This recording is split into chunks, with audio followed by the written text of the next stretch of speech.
Entrons dans le sujet de l'effondrement de ces gouvernements mondiaux en raison des conditions économiques sous-jacentes. Eh bien, je veux dire, il n'y a rien qui unisse les gens autant qu'une économie qui ne fonctionne pas. Et donc, nous voyons un endroit après l'autre, après l'autre. Je veux dire, ça a commencé avec, vous savez, retournons en France plus tôt cette année. Les gouvernements allemands se sont effondrés. Le Canada est sur le point de s'effondrer. Le Japon, la coalition au pouvoir du Japon s'est effondrée. La même chose. Quand ils parlent d'effondrement, que veulent-ils dire par là spécifiquement? Eh bien, je veux dire, dans un système parlementaire, cela signifie que le gouvernement actuel, qui est généralement formé d'une coalition, n'est plus d'accord avec lui. Donc, ils ne peuvent plus maintenir le Premier ministre actuel et l'administration.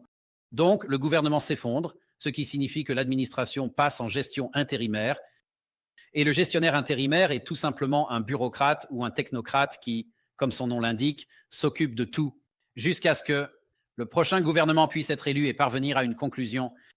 J'ai compris, j'ai compris. Donc, je veux dire, c'est juste, vous savez, c'est un endroit après l'autre. Le fait est-ce que ce n'est pas partisan, Georges. Tu sais ça, ce n'est pas partisan. Ce n'est pas d'un côté ou de l'autre, parce que vous avez vu des gouvernements soi-disant conservateurs qui tombent, comme au Royaume-Uni. Le gouvernement conservateur là-bas était au pouvoir depuis bien plus d'une décennie. Ils ont été chassés du pouvoir. Et puis tu vas de l'autre côté où tu as une foule de gouvernements de gauche ou de gouvernements gauchistes qui ont aussi été chassés. Les gens sont juste en colère parce que l'économie n'est pas ce qu'ils pensaient qu'elle devait être.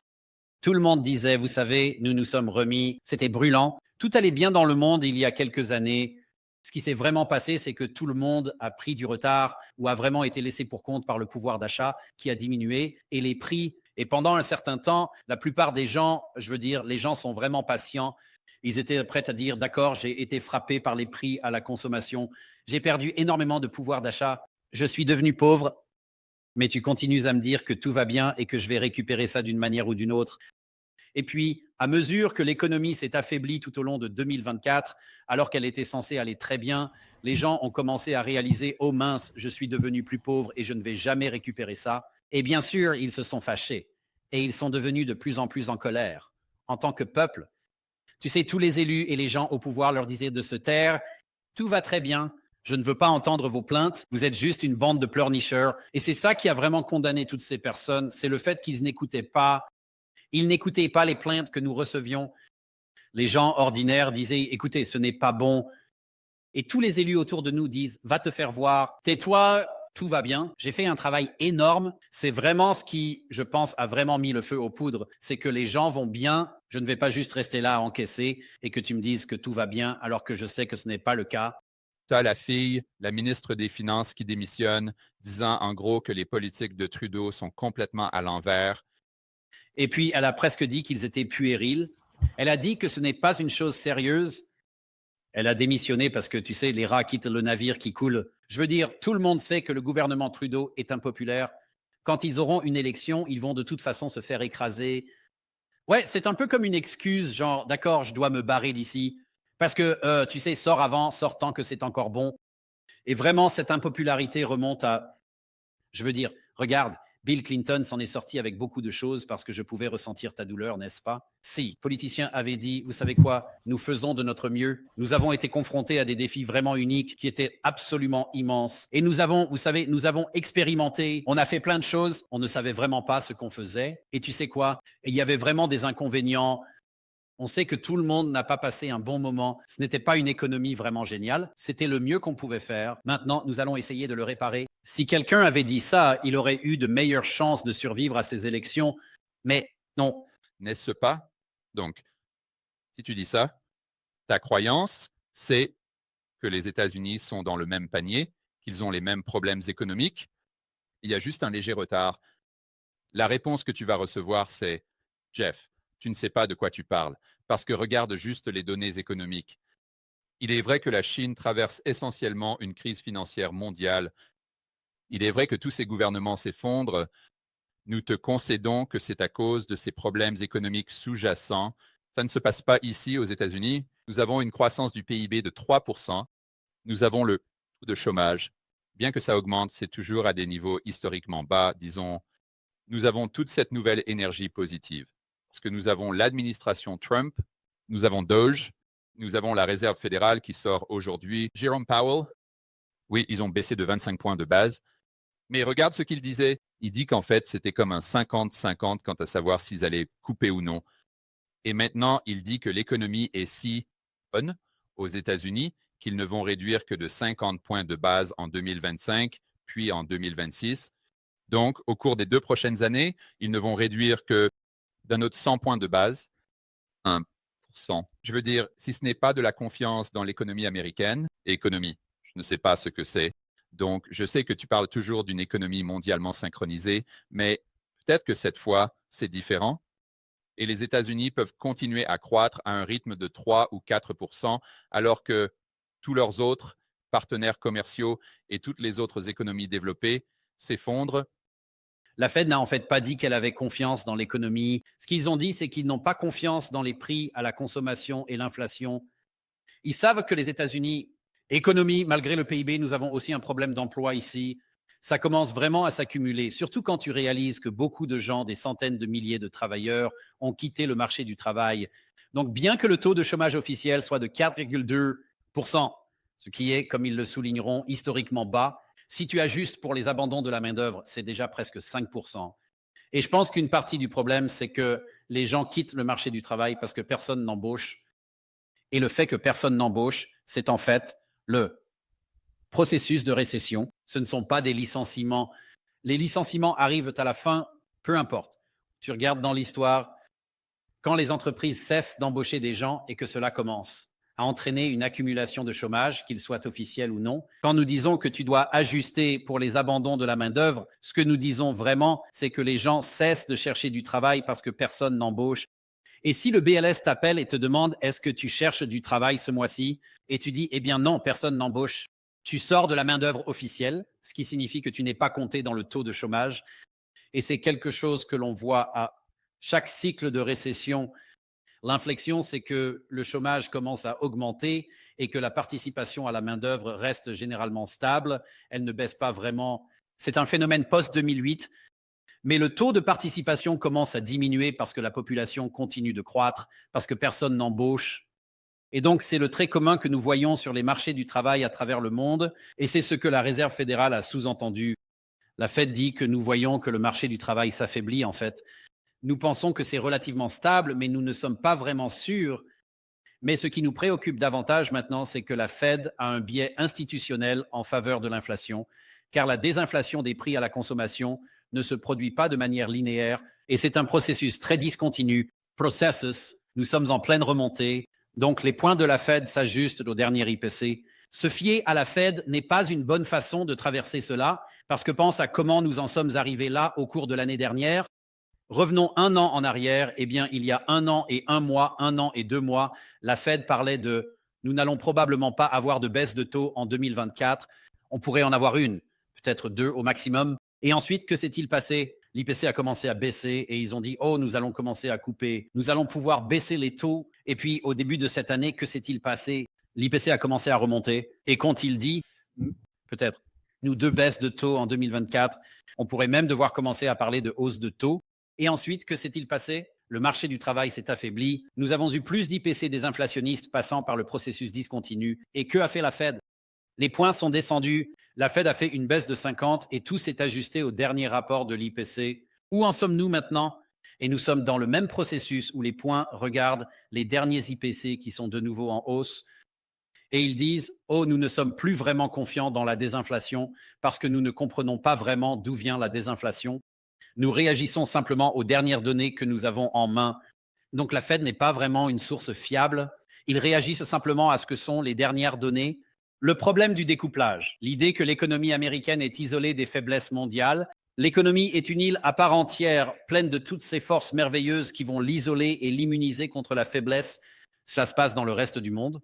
Et montre-moi un exemple où cela s'est déjà produit dans un système globalement synchronisé. Je veux dire, le commerce est définitivement une grande partie de cela, bien que moins pour les États-Unis, parce que le commerce n'est pas aussi important en marge aux États-Unis, l'économie des États-Unis, faisant partie de l'économie mondiale, comme c'est le cas dans d'autres endroits autour du monde. Donc, si tu regardes, par exemple, l'Allemagne et le Japon, ils sont fortement influencés par les flux commerciaux. Donc, cela a parfaitement du sens pourquoi ils auraient une telle synchronisation mondiale. Je pense que cela revient, Georges, au fait que les économies transcendent les frontières nationales.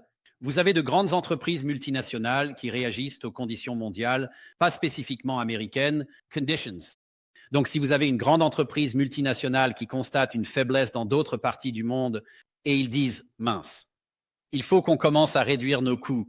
Peu importe où ils réduisent les coûts, ils peuvent réduire leurs coûts en Europe, ils peuvent réduire leurs coûts à Taïwan, ils peuvent réduire leurs coûts aux États-Unis. Et puisque le travail aux États-Unis, le travail a tendance à être plus cher que dans d'autres endroits du monde, tu penses, eh bien, à moins que j'ai vraiment besoin d'un travailleur américain, autant en profiter pour licencier quelques travailleurs américains, même si la faiblesse n'est pas spécifiquement aux États-Unis. Et c'est une simplification grossière, mais c'est le lien mécanique où vous avez un système hautement interconnecté. Il y a des choses auxquelles vous ne penseriez pas nécessairement, des facteurs que vous ne penseriez pas nécessairement, avoir un impact sur le plan national ici aux États-Unis qui ont en fait un impact réel. Des décisions éclairées à un niveau supérieur, ouais, et probablement ce qui est plus important. C'est l'interconnectivité de l'argent. Ce dont tu parles, c'est de l'augmentation du risque, donc du risque perçu de contrepartie, du risque perçu dans le système financier, dans le système euro-dollar, dans le système monétaire, à travers ces banques. Ils regardent ces vraies économies et ils disent, waouh, ils voient les mêmes choses que nous voyons et ils disent, le risque augmente, augmente, augmente, augmente, augmente. Et si le risque augmente, la circulation des dollars va diminuer, le montant de crédit qui est créé sur le solde net est en train de diminuer. Par conséquent, l'offre de monnaie est en train de diminuer. Et ensuite, tu as toutes ces banques internationales euro-dollar qui se serrent la ceinture. Ils réduisent leurs risques. C'est pourquoi ils achètent des bons du trésor, mais ils sont connectés de nombreuses manières aux banques domestiques des États-Unis. Alors, tu as là, vraie liquidité, pas la liquidité de la Fed, mais la vraie liquidité dans le système bancaire devient de plus en plus serrée. Donc, tu as ça, l'économie qui se détériore de bas en haut, mais tu as aussi la liquidité qui se détériore de haut en bas. Et je pense que c'est l'une des raisons pour lesquelles les États-Unis finissent par être en retard. Les cycles synchronisés à l'échelle mondiale, c'est parce qu'au début, quand l'aversion au risque se manifeste, ce que tu aimes, tu l'as dit, Georges, tu investis dans des bons du trésor, tu te diriges vers des actifs sûrs, libellés en dollars américains, actifs libellés en dollars. C'est ça. Donc, pendant que d'autres parties du monde manquent de liquidité et de financement en dollars, tu ne vois pas la même chose au départ aux États-Unis. De financement. Si tu réfléchis vraiment à l'interconnexion, ce n'est pas seulement les États-Unis, les bilans qui sont impactés par les États-Unis, actifs. C'est aussi les bilans des banques japonaises. C'est ça. Donc, ils ont dû sortir de la courbe de risque parce que leur coût de financement en dollars augmente. Donc, ils doivent se tourner vers qu'est-ce que c'est proche, qu'ils ont vraiment exploré ce qui comprime les écarts de crédit des entreprises. Et donc, tout le monde pense qu'il n'y a pas de risque, mais ce sont juste ces banques qui n'ont pas d'alternative que de sortir de la courbe de risque pour capter cet écart. Donc, ils ne perdent pas de PNL chaque mois, mais cela implique, disons, les bilans de toutes ces banques et entreprises internationales. Donc, si tu as cette baisse, disons, du S&P 500, cela impacte l'immobilier commercial, cela impacte les CLO. Et ensuite, ça crée un trou dans les bilans de toutes ces autres banques en dehors des États-Unis, ce qui aggrave les problèmes négatifs qu'ils rencontrent. Pour commencer, Ouais, ce que tu décris vraiment, c'est un processus discontinu et non linéaire. Non, c'est un va-et-vient. C'est toujours difficile. C'est opaque. C'est difficile de mettre le doigt sur le pouls et de dire exactement ce qui se passe. Et parce que c'est un grand système complexe, ça ne se produit pas tout d'un coup, au même endroit, en même temps et dans la même mesure. Et si on parle de la complexité de la situation, tu sais, la Réserve fédérale n'a aucune chance. alors, Jeff, parlons-en. Revenons sur l'effondrement des gouvernements mondiaux ici, parce que le dollar américain, le dollar, nous venons de sortir ce graphique A, augmenté de manière significative au cours des derniers mois, passant de 100 à 107. Mais aujourd'hui, dans les 2 dernières heures, nous sommes passés de 107. Et maintenant, nous sommes au-dessus de 108. Alors, comment cela aggrave-t-il le problème de l'effondrement des gouvernements mondiaux? Eh bien, je veux dire, ça met encore plus de pression sur les économies qui en souffrent déjà de toute façon. Et c'est l'un des symptômes les plus visibles de la dysfonction, n'est-ce pas? Si tu es juste une personne lambda assise en France ou même au Canada dans une certaine mesure et que tu vois, tu sais, les choses ne vont pas vraiment bien. Tu vois les devises canadiennes chuter par rapport au dollar américain. Dollar C'est l'un de ces trucs où tu te dis, ça aussi, en plus de tout le reste, ça n'ajoute que plus de poids, même si les gens ne réalisent pas pourquoi la monnaie monte ou descend. Et encore une fois, à court terme, c'est autant des spéculateurs qui parient sur les taux d'intérêt ou même des flux de portefeuille que quoi que ce soit d'autre. Mais il y a une tendance à long terme qui compte et il y a des crises monétaires qui se développent dans certaines parties du système pendant que nous parlons. Le Brésil est peut-être le point zéro de ce qui pourrait être le prochain. Le Brésil est dans un véritable désordre et la Banque du Brésil, la Banque centrale du Brésil, intervient sur le marché des devises depuis vendredi, juste essayer de garder tout relativement en ordre. Et ça ne se passe pas très bien. Et le Brésil n'est pas unique. L'Inde fait la même chose. L'Inde est à court quelque part autour de 70, 80 milliards de dollars américains, de dollars en fourrage non livrable, ce qui me fait encore rire parce que c'est la façon la plus stupide d'essayer de comprendre une monnaie. Donc, ce n'est pas l'un ou l'autre. On voit, comme je l'ai dit auparavant, ces zones de trouble commencer à se développer et à s'intensifier sur la carte.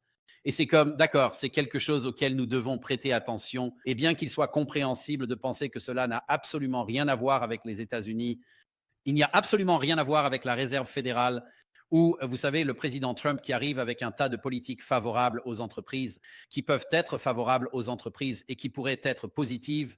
Mais au moment où elles seront mises en œuvre, cela prendra plusieurs mois en supposant qu'elles puissent être efficaces. Au départ, il vaut la peine de prêter attention à tous ces points de trouble, y compris l'effondrement des gouvernements à travers le monde, parce que cela compte, que nous le réalisions ou non à court terme. Ça compte pour les États-Unis, citoyens, ça compte pour les États-Unis. Ouais, ça compte pour tout le monde. Ce genre d'instabilité, ce n'est pas bon. Ce n'est pas une bonne chose.